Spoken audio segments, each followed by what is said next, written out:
Hey everyone! So, when you think of a tapeworm, what do you picture? Probably that long ribbon-like thing, right? Well, it turns out that's only half the story. Today, we are going deep undercover to expose the tapeworm's secret identity, a hidden invader that's way more cunning and, honestly, in a lot of ways, much more dangerous. So, here's what we've got on tap. First, we'll look at the tapeworm's strange double life. Then, we're going to finally unmask this metacestode. After that, we'll check out its different forms, understand the real damage it causes, and bring it all home by talking about what this all means for us, for humans. All right, let's get into it. Okay, so let's start with what we all kind of know, the adult tapeworm. Just hanging out in the gut of an animal. Seems pretty simple, right? But here's the thing. That's just the final act of a much, much bigger and more complicated drama. Exactly. That adult worm you're picturing, it's just one single stage of a life cycle that absolutely requires at least two different animals to even work. It's kind of like a parasitic relay race. And the moment the baton gets passed from one host to the next, well, that's where things get really fascinating and, frankly, a little sinister. So now we get to the really hidden part of this whole cycle. And to get it, you have to understand that in the world of parasites, not all hosts are created equal. No, an animal can play one of two very different roles here. Right, so here's the crucial difference. The definitive host is, the final destination. That's where the adult tapeworm gets to live and reproduce. You can almost think of it as the parasite's retirement home.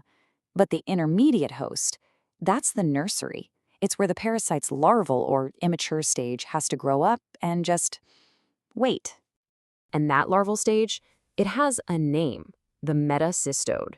This is our hidden invader. It's not in the gut, nope. It's a cyst, a little bladder worm, and it's hiding out in the muscles, or the brain, or other organs of that intermediate host. Literally just waiting to be eaten. And this lays out the whole process perfectly. The adult worm in, say, a coyote releases eggs.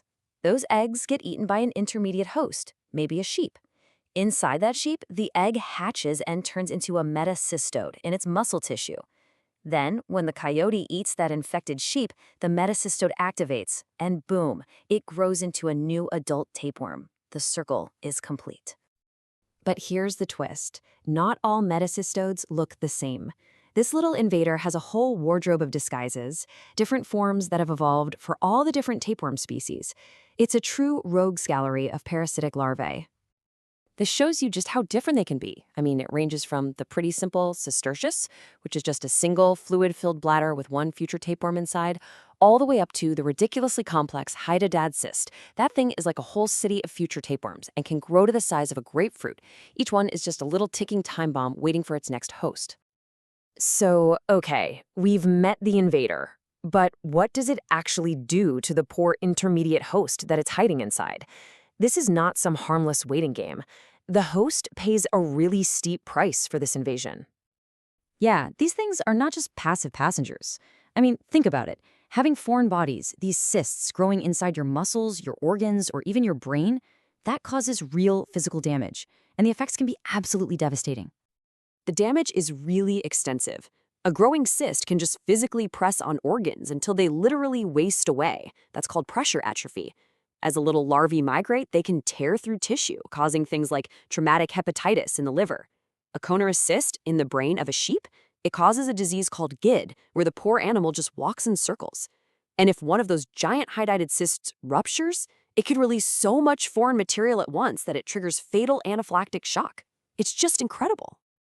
Now, you might be sitting there thinking, okay, this is just a problem for livestock and wild animals. But that could not be further from the truth.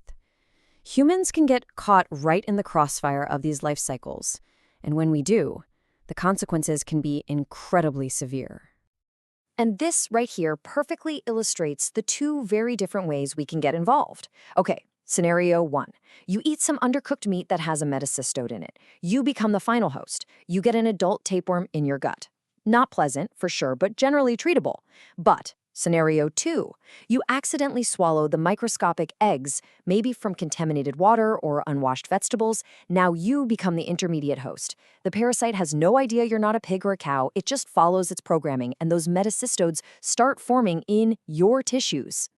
This is probably the most important takeaway of this whole thing. Becoming that intermediate host is a medical nightmare. When those cysticercus larvae from the pork tapeworm invade the human brain, it causes a condition called neurocysticrosis. It's a leading cause of adult-onset seizures all over the world, and it can absolutely be fatal. All because the parasite mistook a human for its normal layover spot.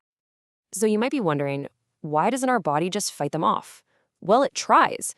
The initial infection actually kicks our immune system into gear, and it prevents new larvae from setting up shop. But here's the catch. That same immunity does absolutely nothing to the invaders that are already inside. It's kind of like locking the front door after the burglars are already in the house and raiding the fridge.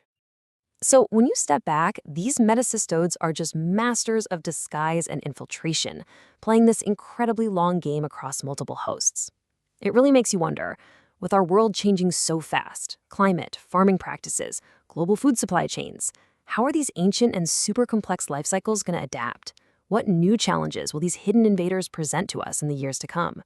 It's a fascinating and pretty vital question to think about.